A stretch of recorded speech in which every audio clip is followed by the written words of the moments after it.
why? Like, I just don't understand that.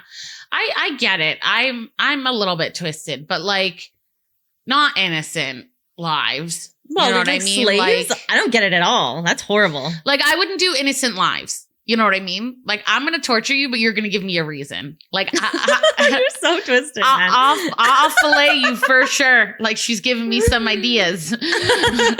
But like, you're going to give me a reason that I'm going to, you know, skin you alive or whatever else. Yeah. Like, I'm not going to just, you know what I mean, do it. Like, because, like, to an innocent person. I don't know. That's messed up. Like, yeah, that's messed. It's horrible.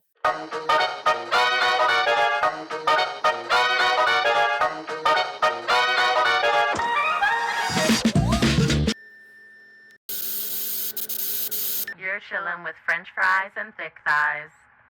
Welcome back, French Fry fam. Welcome. For another episode of Scary Story Sundays. You spooky. Yeah. Okay, so since we were talking about American Horror Story last week, and I think I mentioned like that since I got into like listening to true crime and all that, there's so many stories that we don't even know exist out there. Oh, so many. There's so many. Literally hundreds of thousands. Like absolutely over the thousands mark. I don't know if I would push it to millions, but possibly like all over the world. Definitely. Oh, there's so many. Yeah, there's so many stories. So in light of that, I figured that we would do an episode about 10 American Horror Story characters who are based on true killers. Ooh, I like it. Yeah. Okay, so I'm sure you guys. Story. I know, That's me like too. my favorite. And like the absolutely perfect love time to do it, because don't they release their episodes around Halloween time? Yeah, around Or their October, seasons? like end of September, beginning of October. Yeah, usually they release their seasons around then. I don't know. It's been like I don't know though. I don't think. I'm really far behind, so I don't know when the last time was that I just started watching. I honestly think the last season that I seen of them was like 2 years ago. I don't think I've seen a season from them in a while. And normally I'm the person who keeps well caught up. Like as soon as that season comes out, I'm watching it. Yeah. And I haven't seen one for a while. They do those mini short stories on Disney Plus, but like. Oh, I did see that. I accidentally clicked into that. Yeah, I wasn't a fan of that. Like I want the American Horror Story. Yeah, the season. Like the season. Yeah. Like There was Hotel one or season- Coven or. It was like politics. What was that season? Yeah, I just couldn't. I left it after that. I couldn't get back into it after that. Yeah, no, I didn't like that season. A lot of people though hated the what season was it? Oh God, I can't even remember. So many people hated it. It was like the woods and the house in the woods and they're underground? no. The apocalypse one? No. Oh, okay. Yeah, Kathy Bates was like in it still. Kathy Bates was still in it. Yeah, And a this house was in like the woods. I want to say like season 5 or something. It was after the circus one. I definitely watched it to that point. Are you sure? I'd have to look up. Let's see. I do remember like, and everyone hated that season. I absolutely loved that season. I thought it was so good. Oh, I know what one you're talking about. Yeah. Roanoke.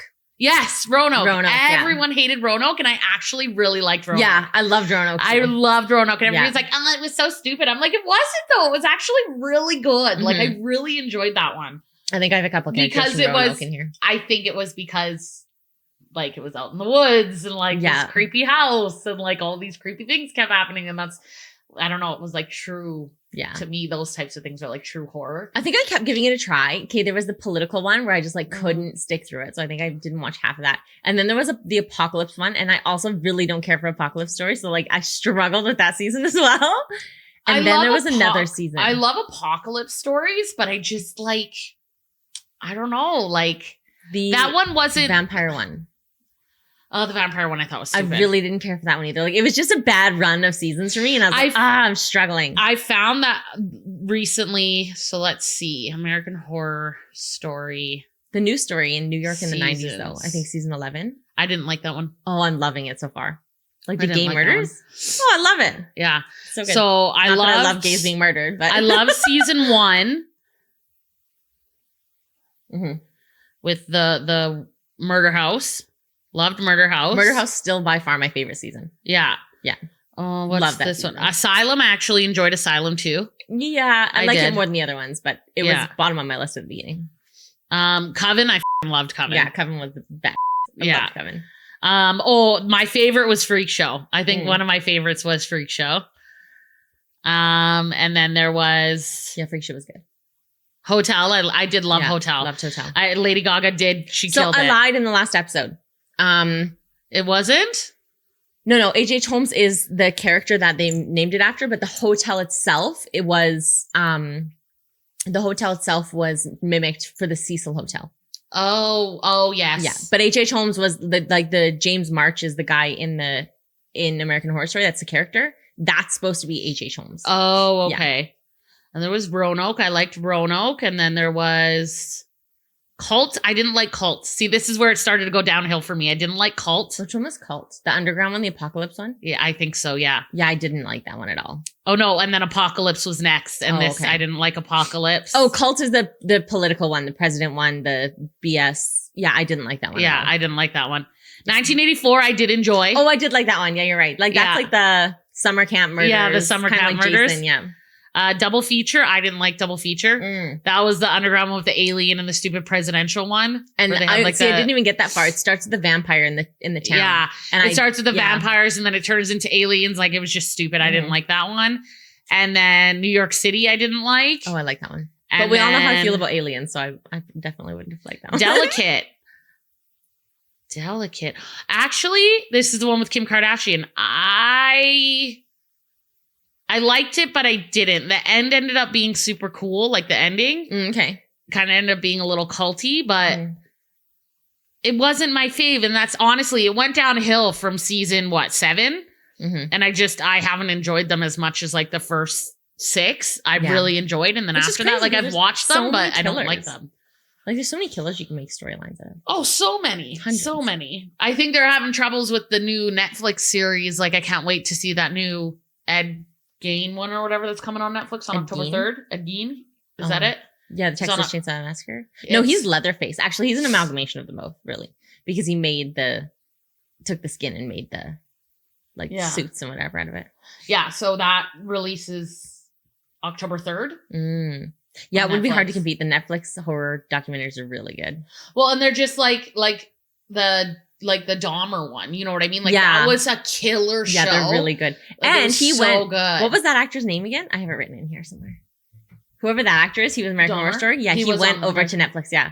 Yeah, and that's the problem. I think American Horror Story is losing. Like, they lost the blonde creepy girl. cast. Yeah. They lost Kathy Bates. She no longer does it. They lost, what's her name? The other main character that was on all of them that ended up doing also Netflix. Yeah, she did the nurse one. Yeah, the nurse one. That's what you're talking about, right? Yeah, whatever her name was. And then they lost him, and it's like, now who do they have?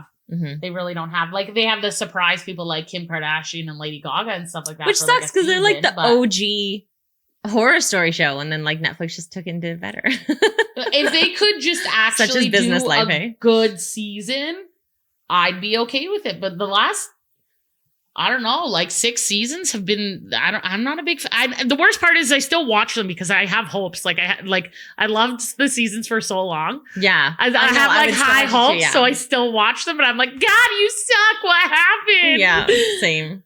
Same thing for me. So you have some American Horror Story stuff today. Yeah. So I start out with, proceed. No. Okay. So I start out with with Murder House season 1. So in the first season, there's the nurse murders. I don't know if you remember back that far, but there's a bunch of nurses that get taken.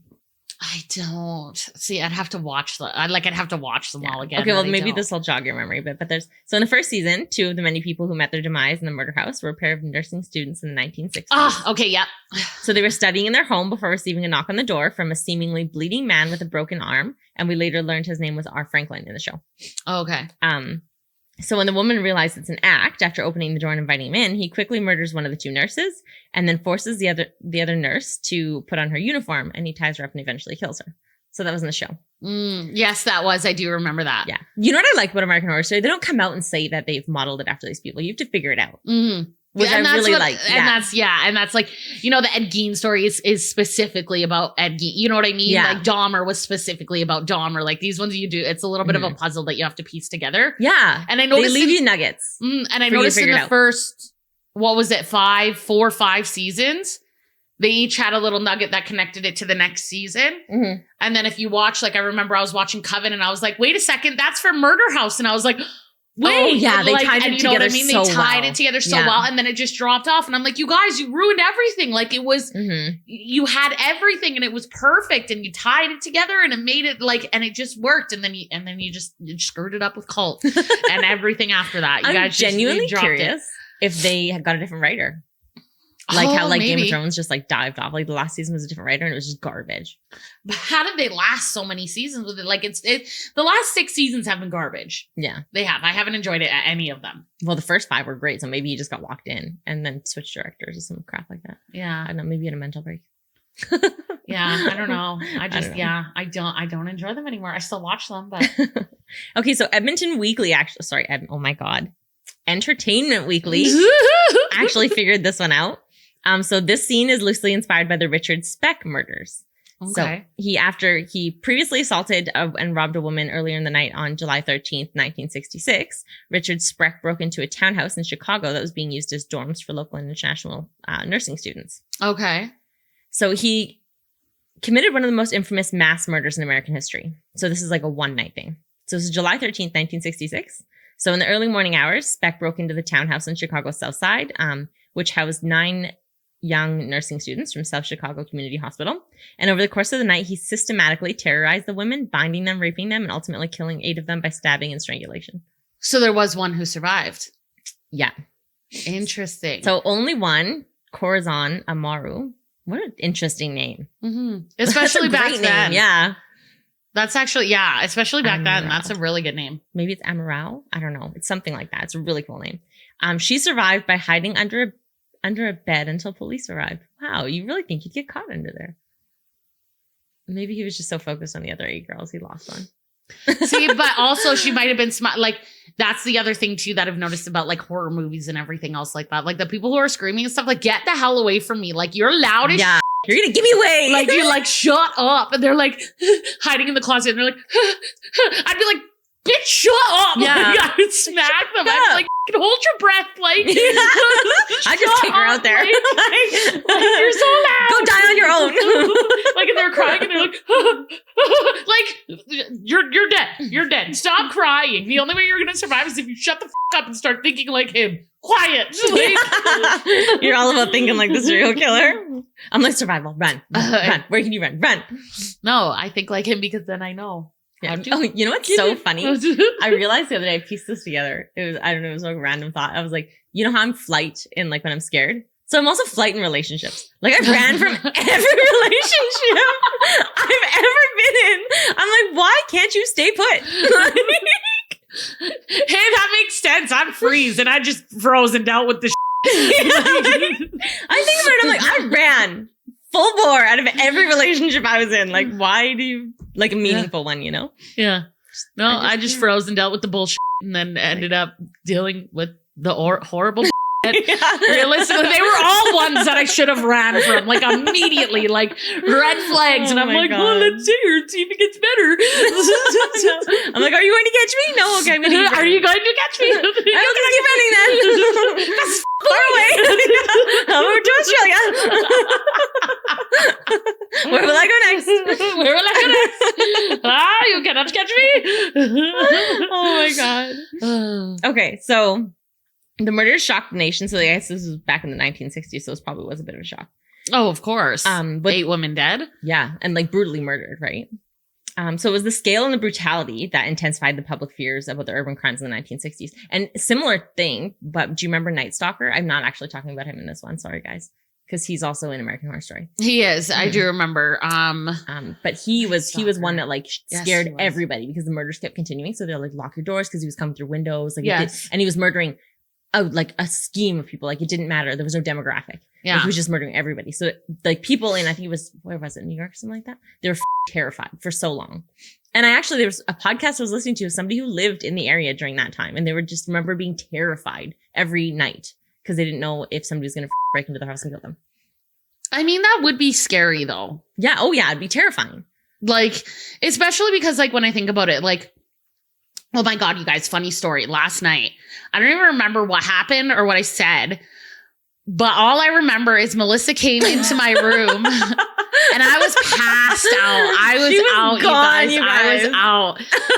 And all I see is this, like, my door struggling to open. And of course, I'm not putting two and two together. Like, obviously, if it was somebody who wasn't meant to be in the house, Benjamin would have been going crazy, barking, acting like growling, hair up. He would have been all over it. Yeah. But he's just whining and so excited. But I'm not putting two and two together because I am passed out, like out, like drool and everything. I am out. And so she Which opens is so up funny the door. because 5 seconds earlier you're yelling at him to shut up. So I assumed you were awake. No, You were out cold again. I Yeah. must have passed out. I must have just woken up because I'm so used to him barking in the middle of the night when he comes. Like, so I must just be like, "Shut up," and then like pass right back out. Like, and so she opens up the door and she peeks her face in, and it literally scared the bejeebus out of me. But I was so tired. I don't even know what I asked. I was like, "Yeah, I don't even know. I don't You were laying there, and she looks up at me, and she's like the wildest, most scared, confused eyes I've ever seen. And I was like, I'm just gonna take Benjamin and say hi because I had my friend over and she wanted to say hi to him. I'm like, I'm just gonna take Benjamin and say hi. And she looks at me, she's like, "Why are you taking my dog?" It's like, first of all, I just told you. Second of all, I'm not actually taking him. We're still in the house. I was so confused. I was so tired. Like, you looked at me like I was like taking your dog, but you were like, she didn't have the mentality to like defend me stealing her dog. Yeah. And she's just like, "Why are you taking my dog?" I was so tired. Told you, idiot. I just want to say hi. I think it was confusing too because like every time you do come home, you normally don't let him out of my room. You just go right to bed. So I was like super confused, super tired, and I was just like not in the right headspace. I just had to remember any of it. Like, and the worst part is like I woke up like a half an hour later and I like looked around and then I'm like, wait, Melissa was here. She took the dog. Yeah, I was. Yeah, because then you woke up. Like I heard your TV on. Yeah, no, because then I woke up, and then I had to pee, and then of course I was up, and then I was sitting there, and then I left my door cracked because I heard 10 minutes later after I came out of the bathroom, he came to the door and I heard him sniffing. So I left it cracked in case he wanted to come in and go to bed. Yeah. And so I was just like, I was up, but like when I was I was out, like there was no, oh, yeah, like you were I was gone. completely confused. So I just wanted to, it was so funny, but I was terrified, you guys. So that is bringing back to like the 1980s that like in the 80s, if that would have happened, because I was home by myself, you know what I mean? Yeah. Like that would have been awful. I would have been dead 100% because I'd be like, what? Like I would have went and like lived somewhere else and like far and like drove into work. Like I would have stayed with a friend in a different neighborhood or whatever. I don't know. Yeah.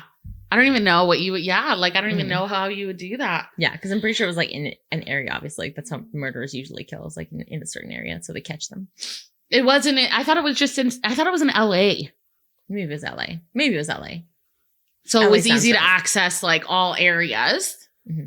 Well, murderers generally don't kill like all of the city. So I would like go to an area that like is not in his demographic or like what he's killed. Yeah, he usually kills in only like two. Yeah, they usually have a connection or something. Yeah. Okay. Yeah. Okay. Anyway, so Sorry. Suspect. Yeah, proceed. He was a drifter. He had a long history of petty crimes and violence, as they usually do.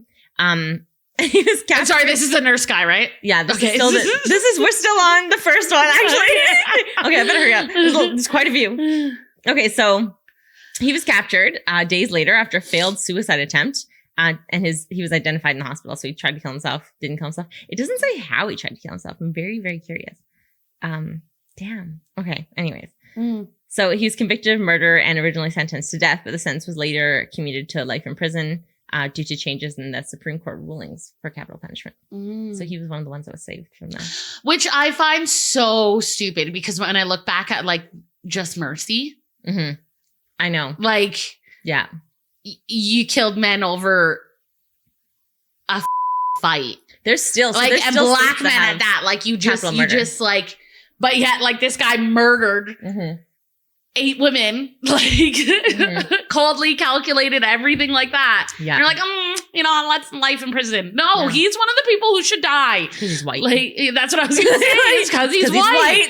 Like not trying to be a dick. But if he was black, he would have. I bet you he would have went to execution. The people Execution Row were like innocent, completely innocent. Like they weren't even in the area when these women were murdered. It's like hits him. He's black. He must have done it. Yeah, he did it. Like don't even matter where he was. He did it. Like, and everybody would say yes. Like what the? It was. Anyways, that is like, you know, they asked that question like, who would you want to meet, living or dead? His name's the lawyer's Brian Stevenson. I would want to meet him. 100%. I like, he's my idol. I absolutely adore him. Yeah. Yeah. Yeah, and what was it? Was it Michael B. Jordan? No. He played the... Yeah, he played it. Yeah, he killed... He played Brian Stevenson or whatever, He killed and then Jamie Foxx played... Yeah, the one in jail. Yeah, that's right. And he killed that too. That book, when you read the book and you read the actual accounts of it, it's so sad. Like, he took care of him. Like, what's the guy who got out of jail? So Jamie Foxx's character. He took him into his house and took care of him because he ended up getting like dementia. Like, could you imagine your lawyer taking care of you?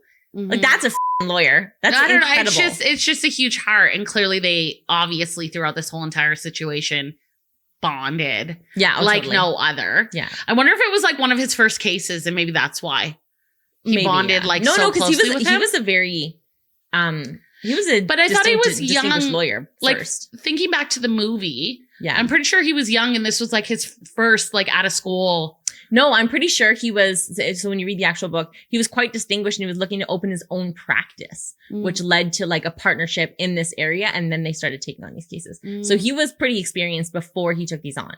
Yeah, I don't remember much of the book. Walter was his name. Walter. Yeah, that's right. The guy on death row. Yeah. I don't remember much of the book, but like, God, I love the book. The book is so much better than the movie. Oh, it's phenomenal. But the movie is, I've seen it 6, 7, 8 times, right? So of course, fair, that's what's I've watched it because it's easy to watch in a night. It's not easy to read the book in a night. Okay. Shut your mouth. Proceed. Shut your mouth. Okay, so the women that he murdered were Gloria Davis or Davy, Patricia Matusk, Nina Jo Shamali. Why am I reading that? I can't even pronounce these right. I'm doing justice for them. Pamela Wilkening, Suzanne Ferris, Mary Ann Jordan, Merlita Gargulo, and Valentina Passion.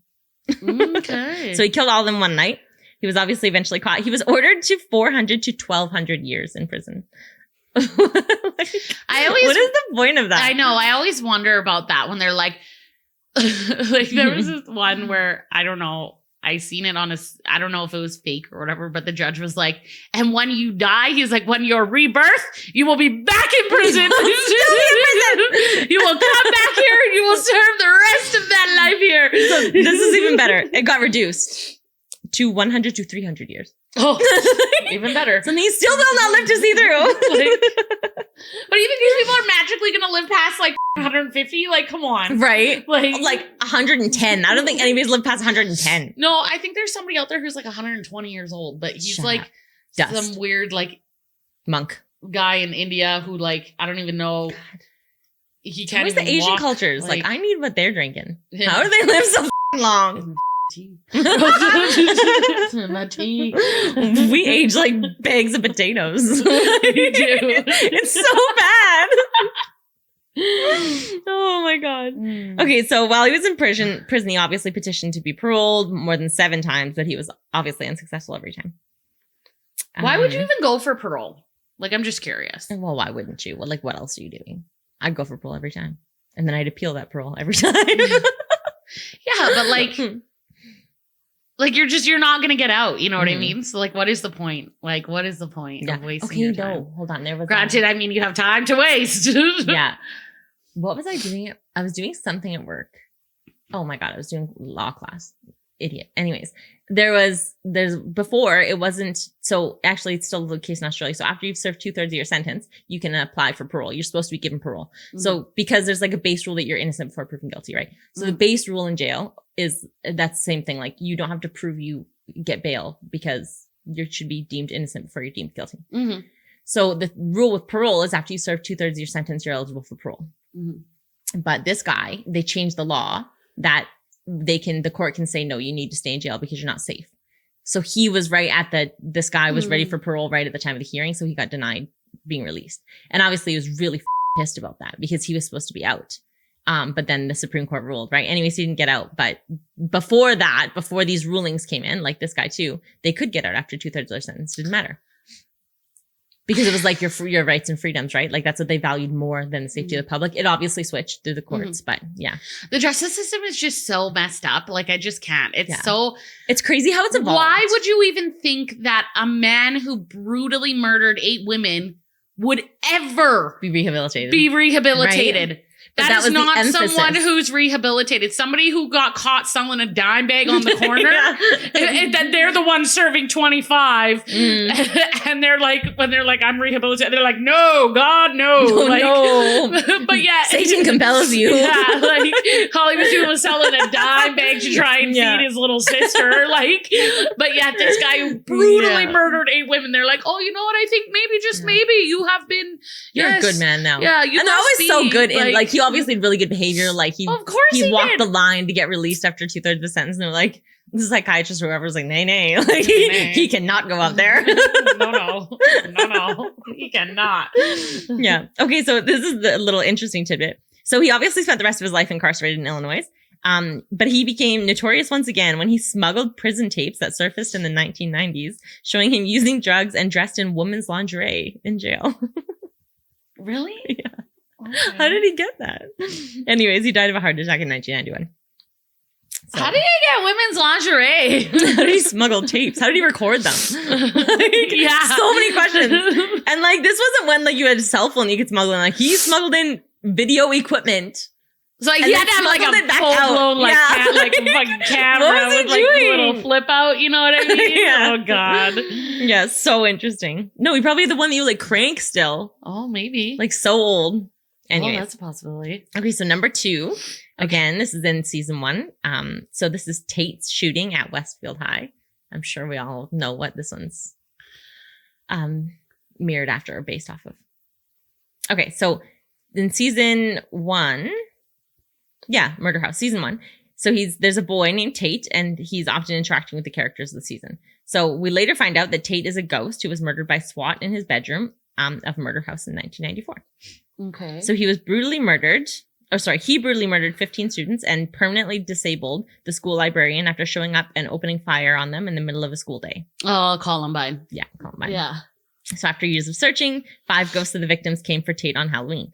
The ghost of one of the victims, Stephanie, claims that Tate asked her if she believed in God. And even though it was a lie, she still said yes, and he killed her for it. Wait, I remember this. It was the Dahmer character.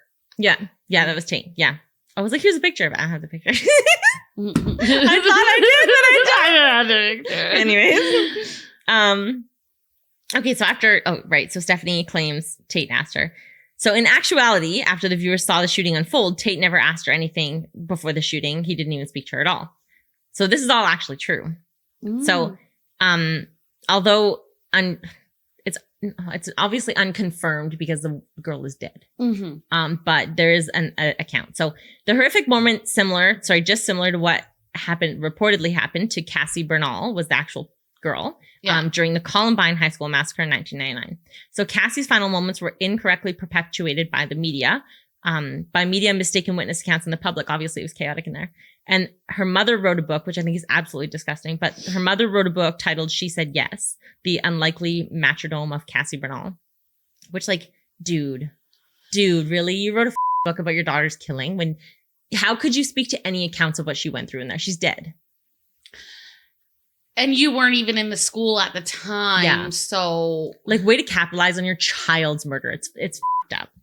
But if anybody should capitalize on her murder, it should be her parents. Like, not just it's up, but hey, like, I just think as a mother, I think it's absolutely grotesque. I'm not saying it's not, but if anybody should capitalize on that, it should be her family. That's fair.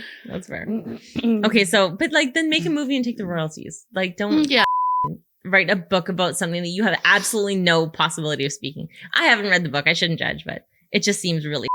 No, I agree. Okay, so I kind of scrolled up.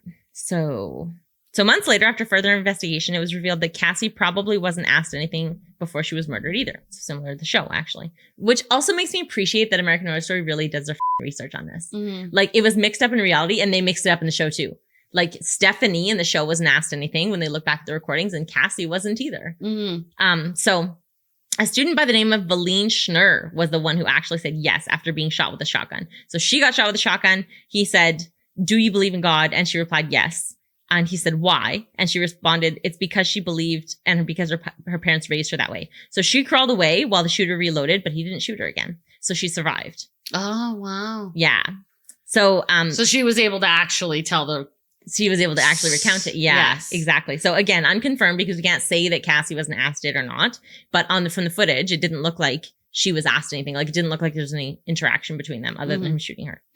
Yeah. So it was more than likely that was the real event that inspired the Westfield High shooting in American Horror Story. Oh, interesting. That's pretty cool. Yeah. So recap of American Horror Story for you guys, so anybody who's not familiar with it. So it was April 20th, 1999. There was a Columbine High School in Littletown, Colorado. It became the site of one of the deadliest school shootings in American history.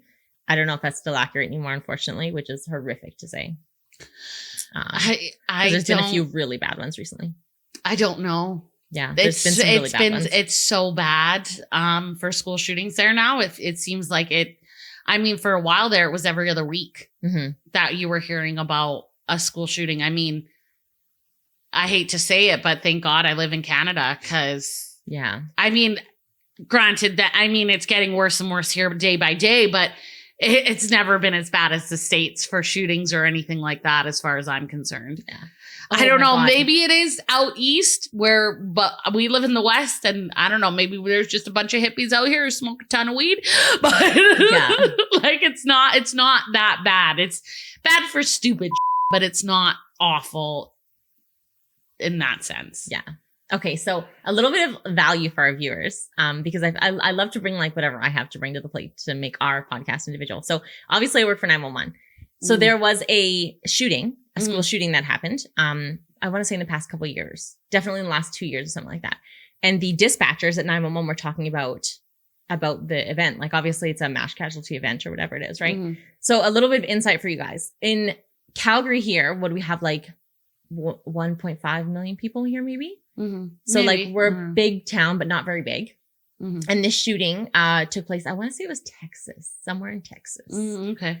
So the dispatchers were talking about it. So in our center alone, we've probably got about 20 call takers just in our center. And we call share with Edmonton, another city, and we call share with Northern Alberta. I can't remember who's in there. So altogether, there's probably about 30 people on the phones at a time taking 911 calls. And then on the other side, you've got... That's so little.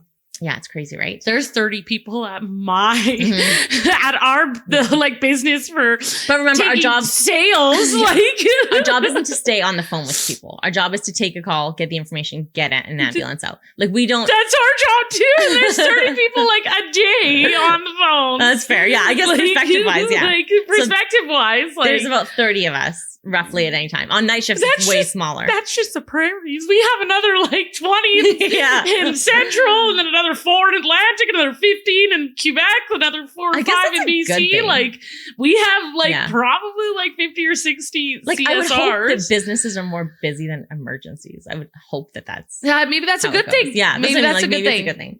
But anyways, so there's only about 30 call takers. So, but then there's also about 11 dispatchers.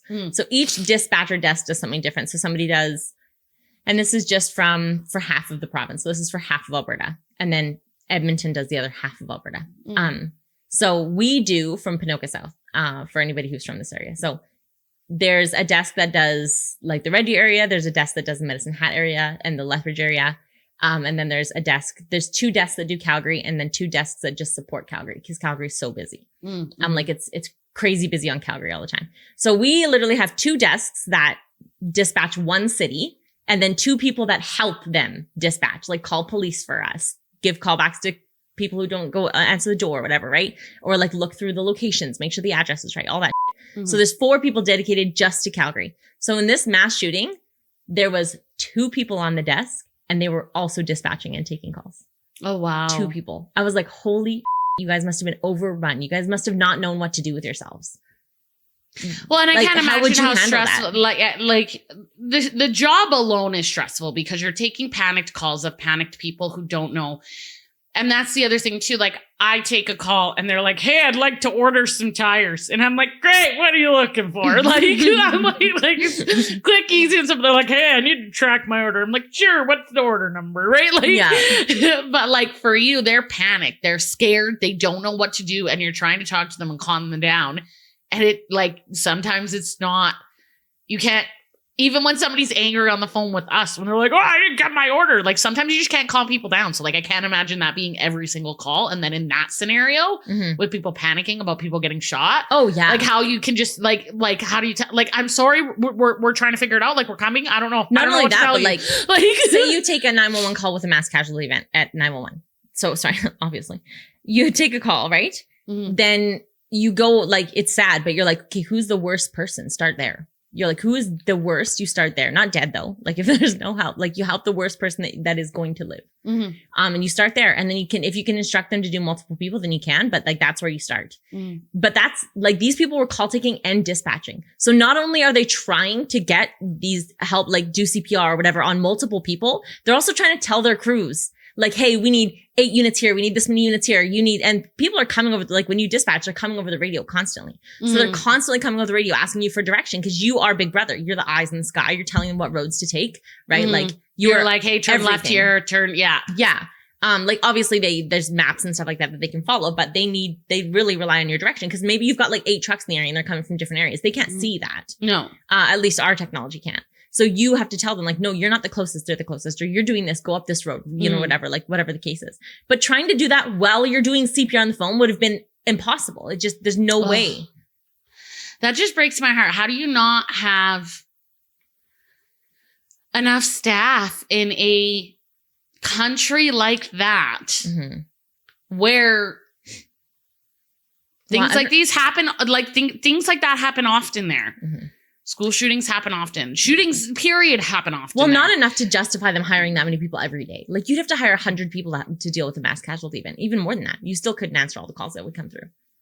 Yeah, no, for sure. But like 2 people, like they should have at least like 4 people taking calls and then dispatchers like we have here. You know what I mean? Like, yes, we don't have mass casualties, but you guys have enough where if anything did happen, you'd be a little flustered for sure, but you'd be able to handle it because you have somebody who can dispatch and somebody who can take calls.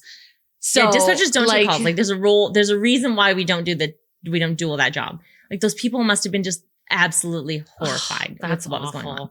I feel bad for them. I really do. I felt horrible when I found that out. I would have needed like a week. I would have been like paid vacation and like not coming out of like my vacation. Like you're paying me for a week. I need a week off. Like, like, they deserve time off. Yeah.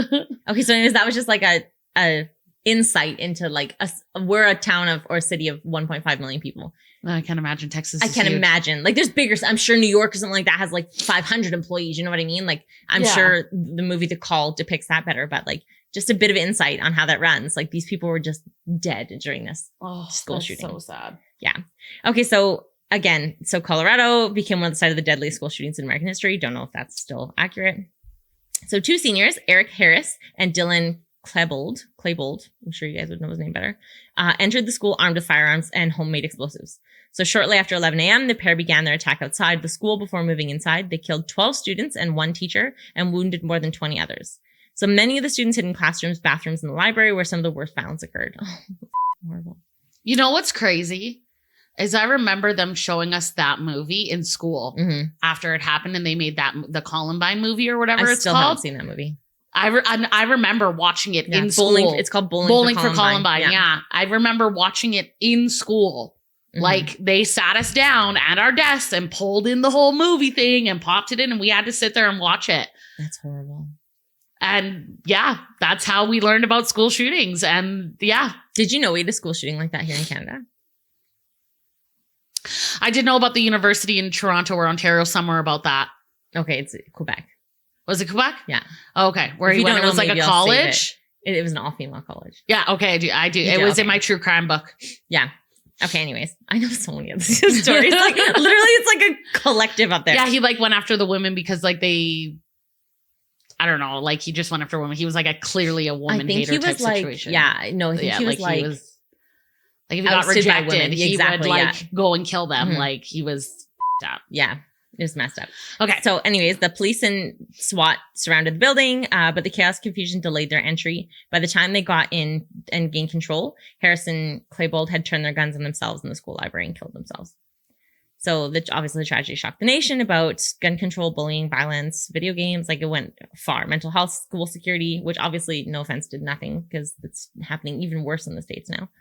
But it also set a stage for changes in emergency response tactics. Shocking. I bet you they had a disaster there too, trying to deal with it. Like dispatch centers aren't honestly set up to deal with mass casualty events. No. Like we have something we would do. Like obviously there's like a procedure we would follow, but it's still nowhere near being able to.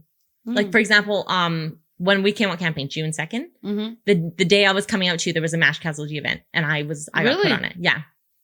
So there was a big screen. There was an event down at Eau Claire and there was a big screen that fell on multiple people. Oh my downtown. God. So mass casualties, like, 100 people didn't die, but there's multiple people injured. So like they set up a different desk. And then because I'm one of the senior dispatchers, I was set over, like I was asked to take over the desk. So they set you up at a different desk with a different radio. You're like on TAC channels. Those TAC channels can speak to fire and stars and stuff like that. So everybody can come through and then the supervisors are on there. So you're not through the main traffic. Oh, okay. Then you take up the whole channel and then you obviously have to do different unit contacts with them, like make sure they're safe, blah, blah, blah. And then you're kind of like exactly what I was saying. Like, so you're looking at the event. You're like, okay, you can't take this street. You have to take this street up. And it was obviously downtown right across from Olympic Plaza. Oh, okay. Like, yeah. Oh, it's City Hall. It was a City Hall. Oh, it was a protesting event, I think. Oh. Jesus. Yeah. Anyways, one of the big screens fell down. That's the kind of thing that happens in Canada. A screen falls on our people, on our peaceful protesters. On our peaceful protesters. we don't get a lot of shootings. We just have that was like the most exciting event, and I think there was like 3 people injured. Nobody died. Out west, anyways. That's the kind of thing that happens. That's our mass. Yeah. Our mass. It was fine. It was actually really boring to manage. I was like, this is great. I was actually excited. I was like, this is going to keep me awake. Shooting or like the Bowling for Columbine or like the shooting would have been Boston so bad. Marathon or like you know what I mean? It was nothing. We're like, screen fell. Screen accidentally fell. Whoa, big lawsuit there. Big lawsuit there. Whoa. Lawyers are getting all excited. Okay, so anyways, they talked about their emergency response tactics and how well schools across the country approach safety drills. Okay. Yeah. I bet they did. Yeah. Okay, so number 3. This is one of my favorite characters in American Horror Story. Marie Laveau. Okay, and Marie Laveau is from? She's from season 3 of Coven. You'll know exactly who she is as soon as I say this next sentence. So she's the Voodoo Queen of New Orleans. Oh, I love her. Marie Laveau, yeah. So she was working, and this is in the show again. She's working undercover as a hairstylist during the French Quarter of New Orleans between 1820 and 1860. She was a powerful sorceress who practiced black magic and healing, but Marie's kind nature was not to be toiled with. She'd curse anyone who crossed her, imprinting her dark voodoo magic on the unfortunate soul for their eternity. So her most famous victim, rumored, was Madame Delphine LaLaurie, who reappears later in our list, actually. So Laveau's grave remains a relic to this day. So people visit her grave and then pray to it for help with whatever, blah, blah, blah. Yeah. I'd like to go see it. Yeah. So backstory on her. She was a world-renowned New Orleans figure celebrated as the Voodoo Queen. She was born a free woman of color, which is very rare back in the day. So her lifespan was 1801 to 1881. So she was born a free woman, not a slave, which is crazy. That's insane. Yeah. So she worked as a hairdresser and a herbalist. She served wealthy white families in the Black community. And over time, she gained a reputation as a spiritual leader, healer, and practitioner in Louisiana for voodoo, blending African traditions, Catholicism, and folk practices. I don't even know what Catholicism is. I guess the practice of being Catholic. Okay. Yeah. Sure. All right. Anyway, Laveau's influence extended beyond her religion, so she was known for her charity work, visiting prisoners and helping the poor and sick. And her life became shrouded in legend with stories of mystical powers and political sway. After her death, there was tales of her presence continued, and her tomb in St. Louis Cemetery remains a popular site for visitors and devotees. I'd like to go there. Yeah, I would too. Okay, so number 4 is Madame Delphine LaLaurie. Okay. So she was messed up. Who is this in Coven? Kathy Bates. Ah, okay. Yeah. So she was a socialite whose real life whose real-life brutality in the 19th century New Orleans inspired the twisted American Horror Story persona. So her crimes were so atrocious, they led to Delphine fleeing New Orleans from an angry mob that demolished her home and her belongings. Oh my God. Yeah, that's how bad she was. This is true.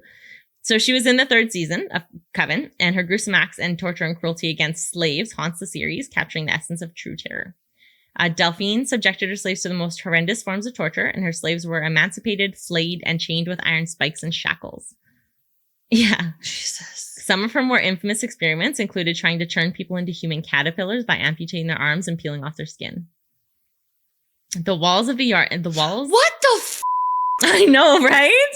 What? So bad. So the walls in the yard of the manor were etched with dead bodies of tortured slaves, and many of them were children.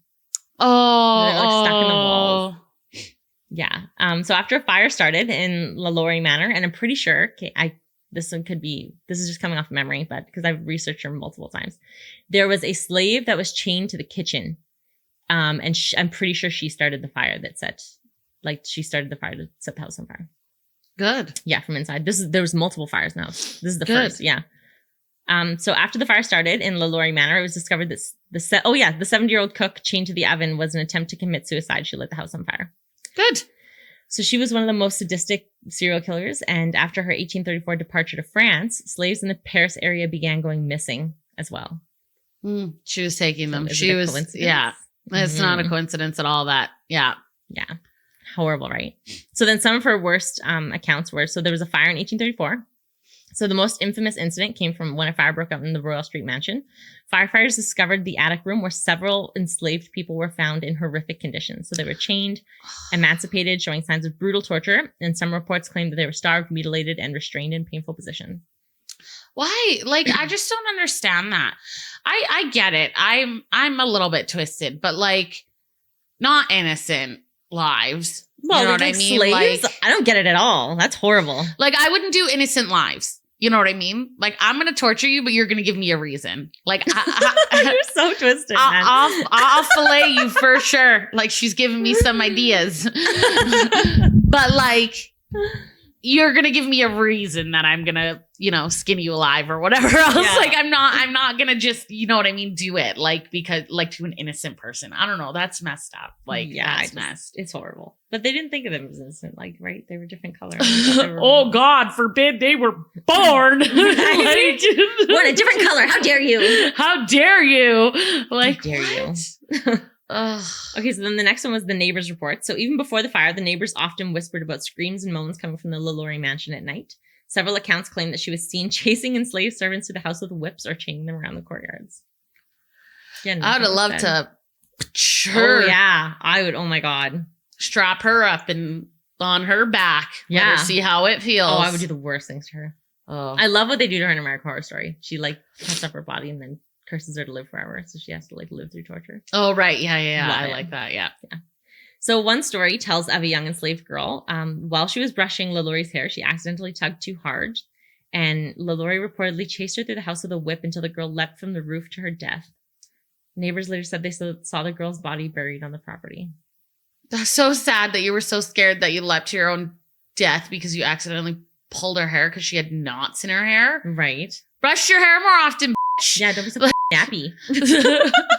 Like, damn. So over time, the tales grew even darker. So there's chains, dismemberments, grotesque medical experiments, rooms filled with surgical tools. So a lot of the details appeared in the 19th century newspapers and obviously evolved to later ghost stories. And historians caution they may have been sensationalized. So some of it could be bad fun. That's insane. Yeah. She was horrific to her slaves. Absolutely horrific. That's awful. Mm-hmm. Well, I'm sure she's living in hell being tortured consistently. I mean, purgatory. Is that what it's called? Purgatory. Mm-hmm. Okay, so number 5 was in season 5, and we met the Countess Elizabeth Bathory. I think this is hotel. Mm-hmm. It sounds like Countess. It sounds like hotel. I'm pretty sure it's hotel. So known for her stunning beauty and chainmail glove, the Countess had a fetish for murdering and torturing young virgin girls. The legend has that the Countess would bathe in the blood of the victims, soaking in their youth and life force in what she believed to be a ritualistic ceremony, gifting her with immortality. Some even say that her legend influenced the famous Bram Stoker novel for Dracula. Okay, there's Lady just Gaga. some weird things that you just don't do. And bathing in a virgin's blood is one of them. Bathing in any blood is one of them. It's just weird. You don't get any younger. It's just weird. Yeah. It's just weird. So when you hear the actual story of her, it's even more twisted. Like, it's way worse than that. So how they depicted Lady Gaga in Hotel, it's nothing near how bad like the stories are. Like, it's messed up. How because Lady Gaga didn't want to bathe in. Yeah. I mean, she's got some sense. Like, she's crazy. She wears meat dresses and shit, but like, she's probably like, Yeah, I don't want to do all this. So Bathory was accused of luring young peasant girls to her castle with promises of work and then subjected them to brutal torture. Witnesses later testified that she beat servants, stabbed them with needles, and burned them with hot irons. Some testimonies claim she forced victims outside in the snow, dousing them with cold water until they froze to death. Others described girls starved or locked away until they wasted away. You know what? I'd almost rather starve to death than freeze to death. I don't know. I think I'd rather freeze to death. No. Starving to death would be weeks and weeks. Yeah, but I just sleep. Like, you know what I mean? You just get weak and you just sleep. You know? But when you freeze, you feel hot at the end of it. Are you kidding me? Have you ever been so cold? We understand what cold to the bone means, and it is like literally the worst pain on the face of the planet when like the needles start happening and like, no. Yeah. Like, but then once your hypothermia whole- sets in, you think you're like on a beach. Oh, that's true. Yeah. I would don't love know. it. I would love it. I would love it. I'd rather go that way, honestly. I don't know. Okay. So then there was mutilation. So stories allege that she cut the flesh from the bodies of her victims, sewed their mouths shut, or mutilated them with scissors and knives.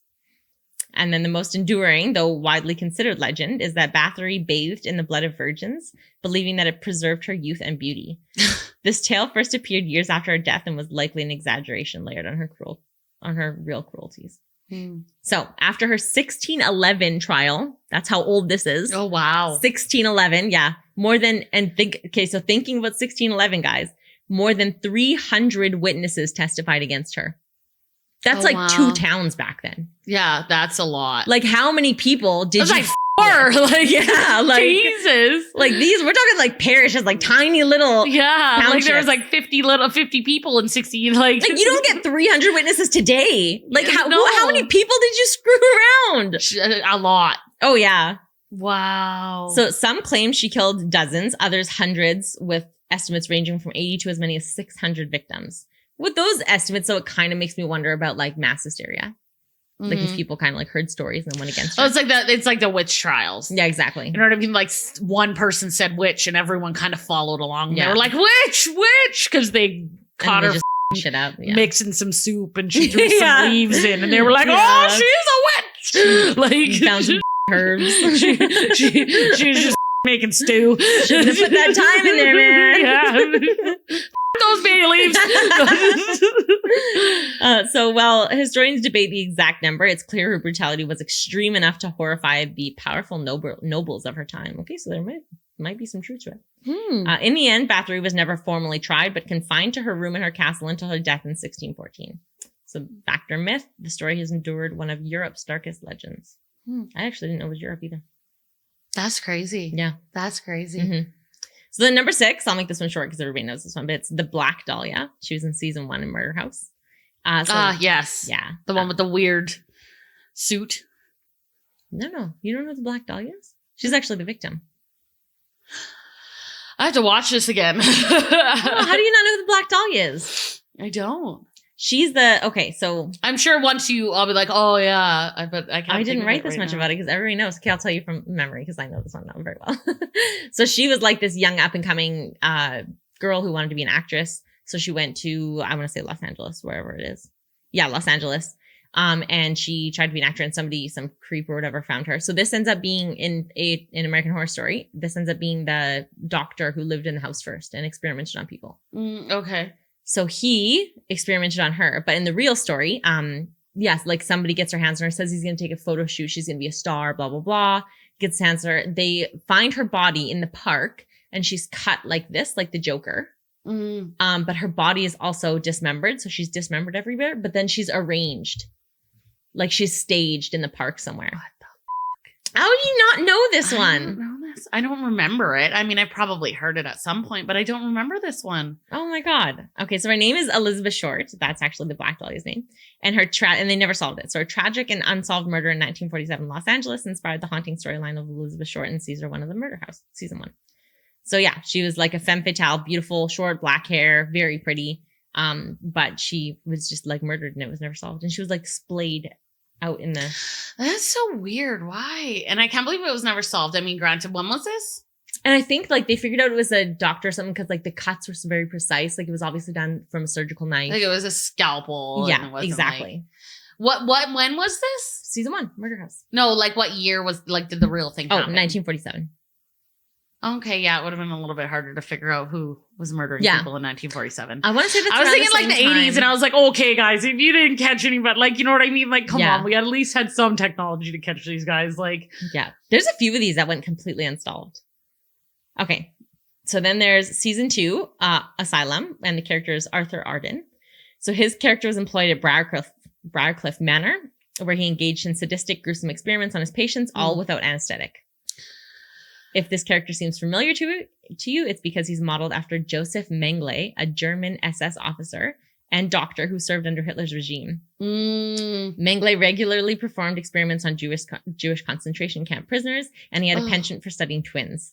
His barbaric experiments earned him the nickname the Angel of Death, and Mengele was successfully evaded capture after World War II ended, and he died, only to die from drowning after suffering a stroke while swimming.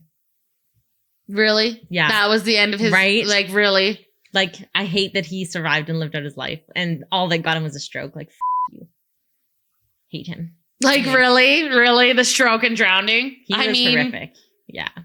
So I bet you Jewish people everywhere are like... yeah, like, screw him. So some of his, like a bit of his story. So upon arrival at Auschwitz, Mengele personally stood on the train platform and decided with the flick of his hand who would be sent directly to the gas chambers and who would be used for forced labor or experiments. This selection sealed the fate of countless men and women and children. So he'd literally sit there and just like, if he pointed at you, it was over and done with. That's messed up. Yeah. So he had a particular obsession with twins.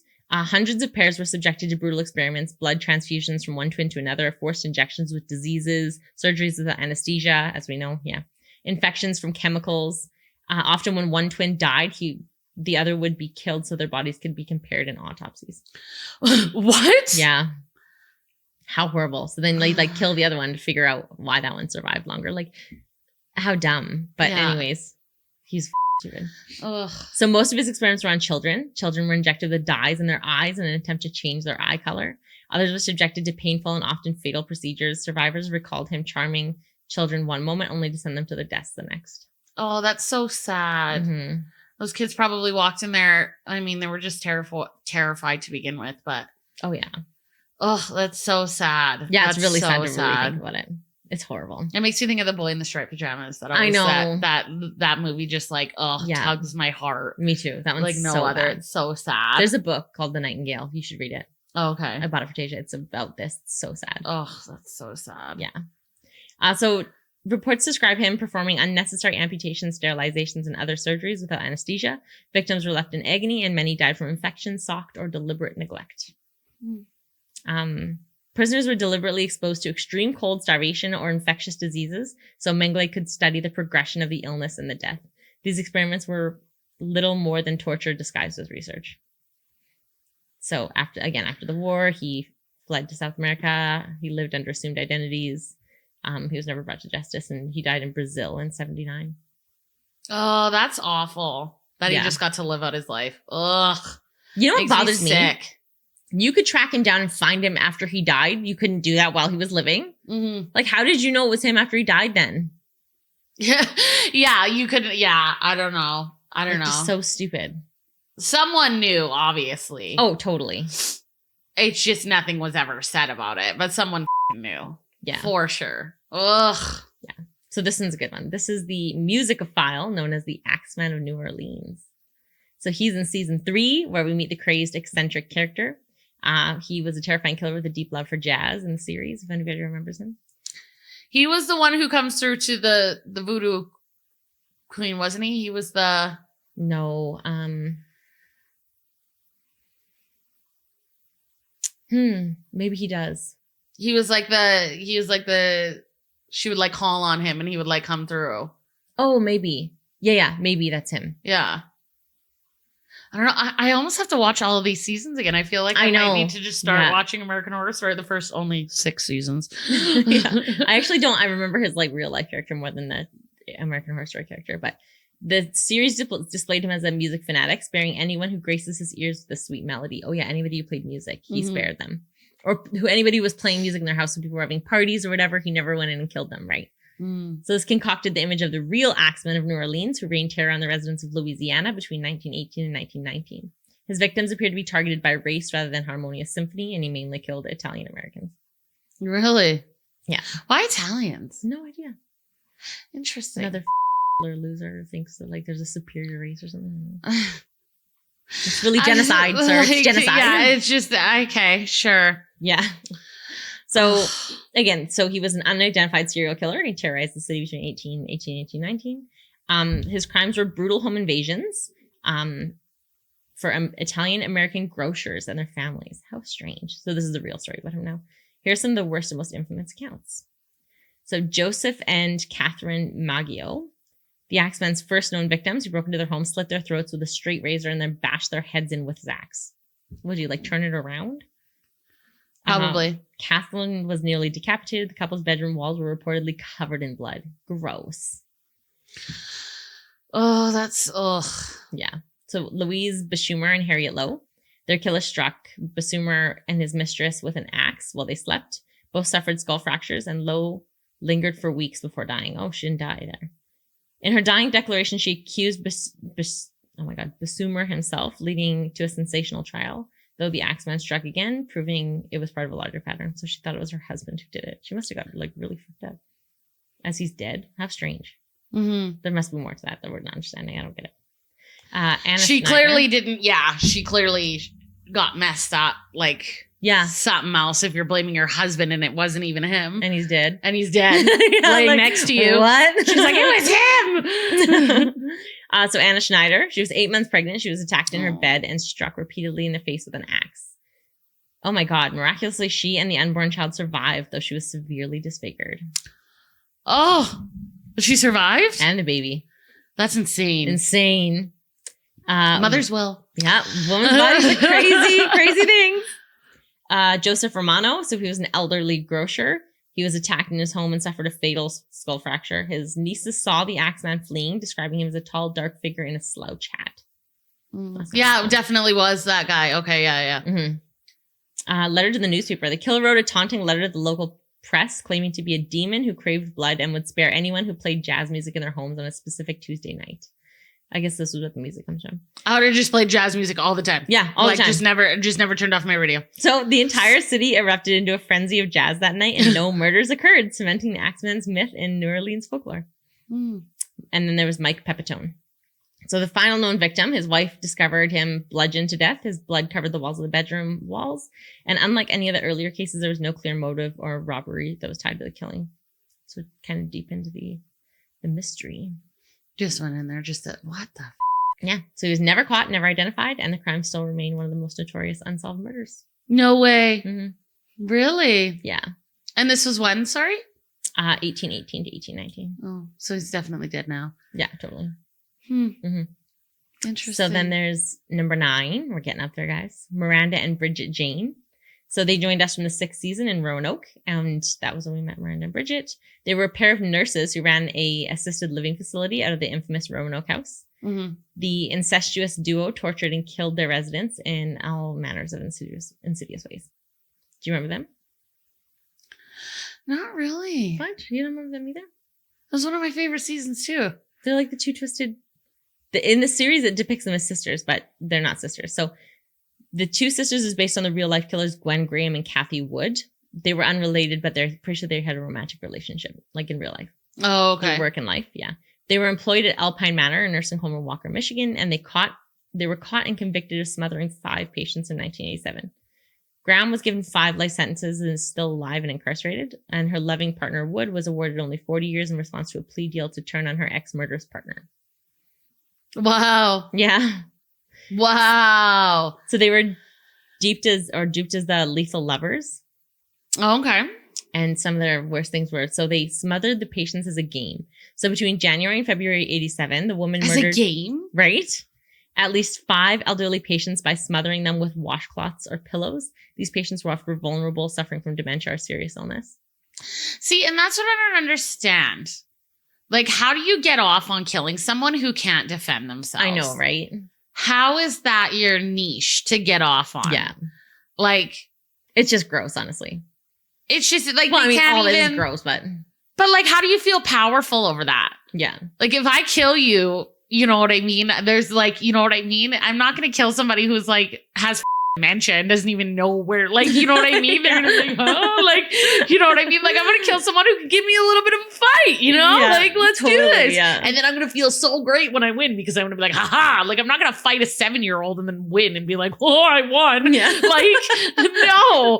I'm going to fight somebody my age, my size. And then when I win, I'm like, haha, I feel powerful. Like, yeah, I wouldn't feel good about that. like, I'm not going to feel I good wouldn't. about beating up a 7-year-old and being man. like, oh, I won. Or an 87-year-old who has dementia, just like punch her in the face and be like, ah, like, I'm not going to feel good about that.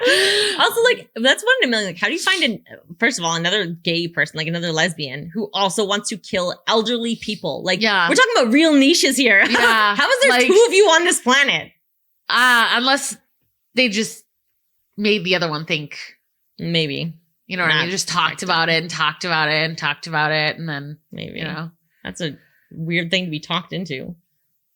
I don't know. Okay, so then there was a game of love tokens. So according to Wood's testimonies, the murders were part of a twisted bonding ritual.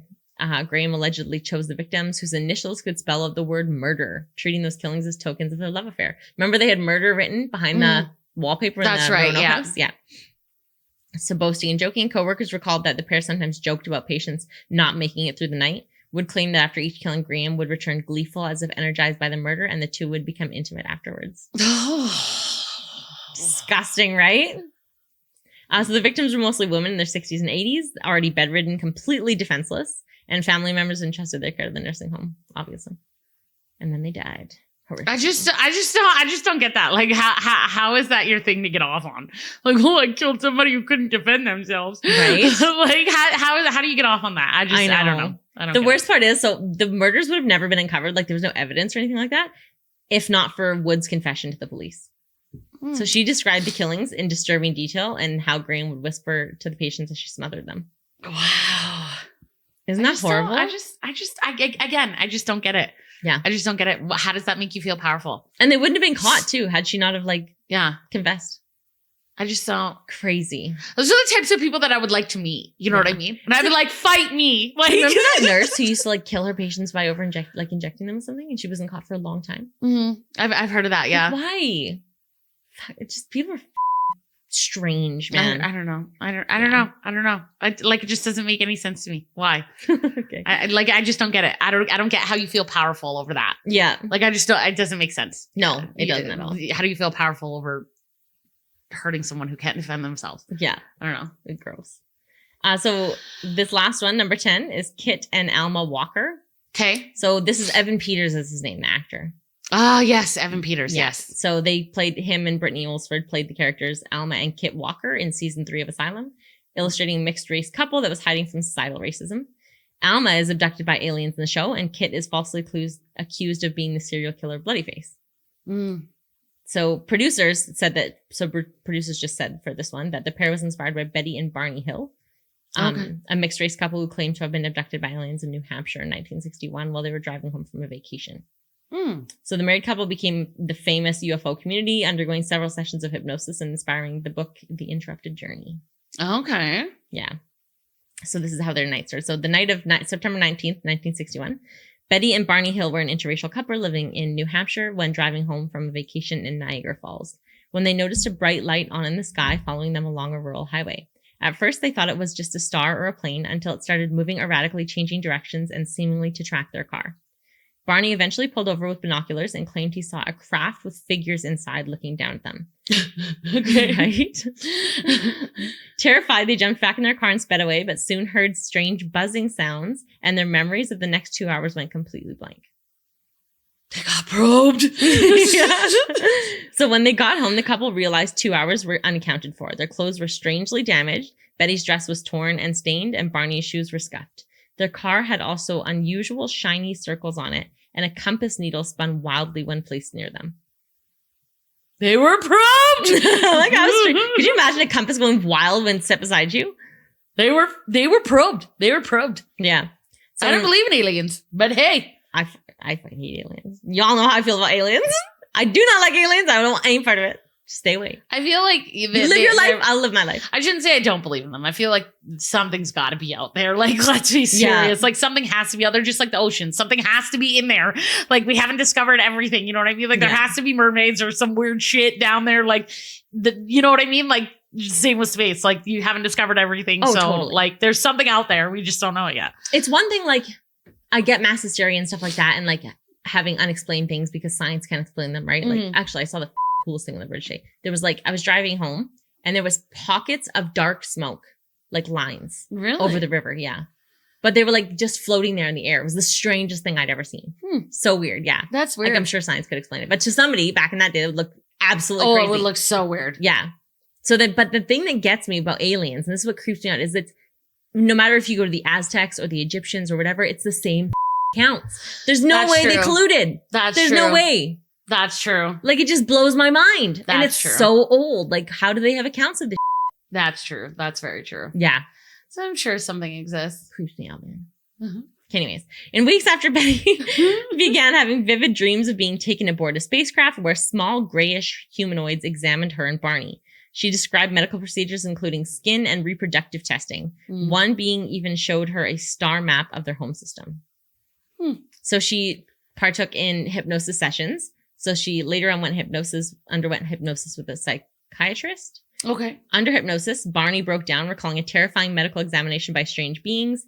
Betty's hypnosis sessions closely matched her earlier dreams. Despite some differences, both described a remarkably similar abduction scenario. That's crazy. That's insane. Betty later drew the star map. She claimed that the being showed her. Years later, amateur astronomers suggested it resembled the Zeta Reticuli system, which fueled decades of speculation about extraterrestrial visitors. Really? Isn't that wild? So aftermath, their case became obviously widely publicized for alien abduction in the U.S. and set the template for countless later claims.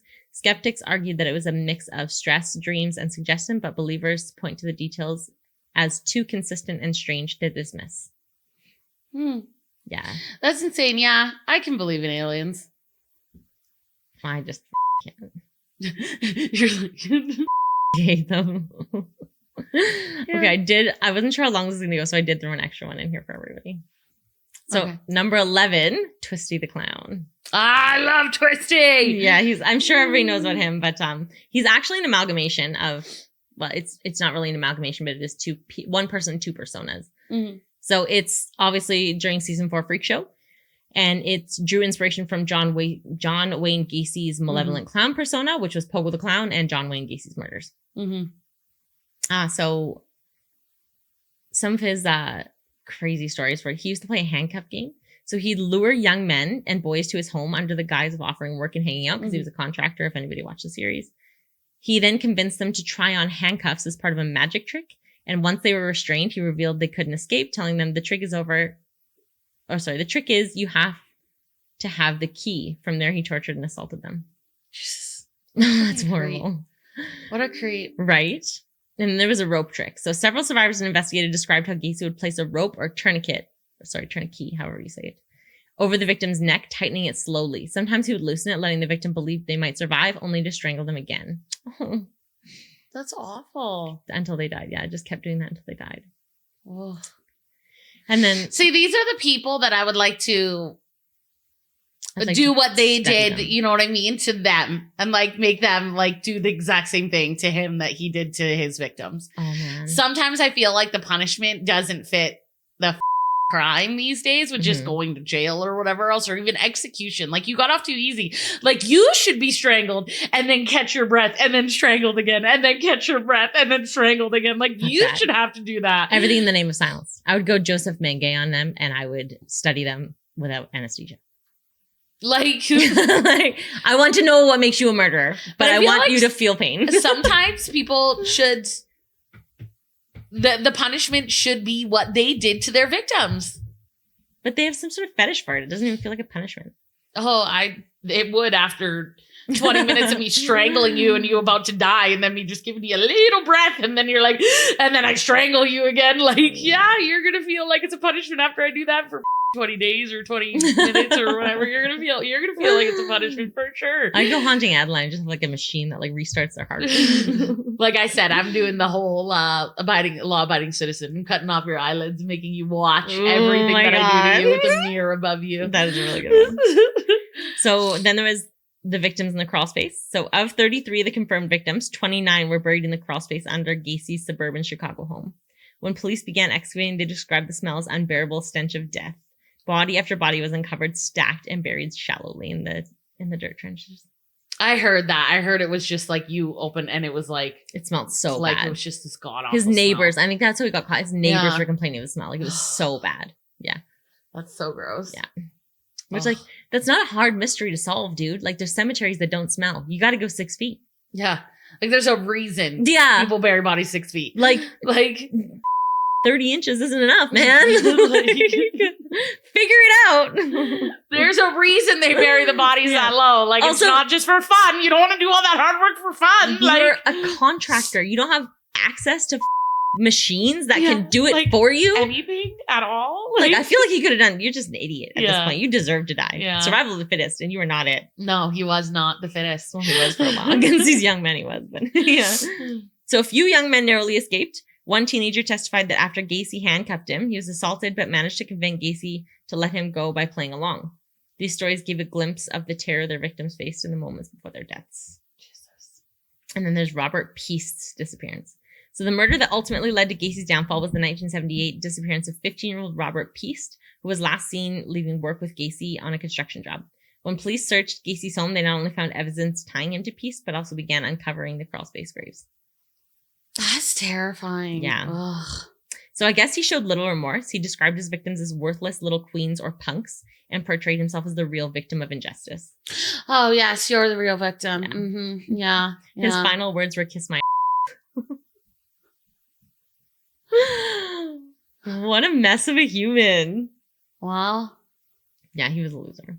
See, but then I feel like execution didn't do it. Like it wasn't justice for him. You know what I mean? I feel totally. Like, especially somebody like that, his final words were kiss my. You know what I mean? Like that was not justice. No, that was not justice for any of the victims. He should have been tortured how he tortured his victims. Yeah, absolutely. I completely think he should have been tortured. Yeah, I would study. As long as I can cut off his eyelids while you study him, so he has to watch it happen. No problem. Just keep pumping adrenaline into his heart every time he starts to go down. More epinephrine.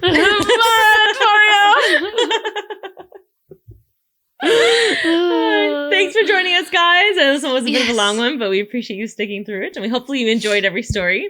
I loved them. Yeah, if you're an American Horror Story fan, hopefully you found the stories, or you didn't know of some of the stories, because I know some of them are pretty obvious. And if you're not, we hope it intrigued you to go and watch at least the first few seasons. The first 6 seasons are really good, so do those ones. After that, especially before Halloween. Yeah, kind of gets iffy. Yeah.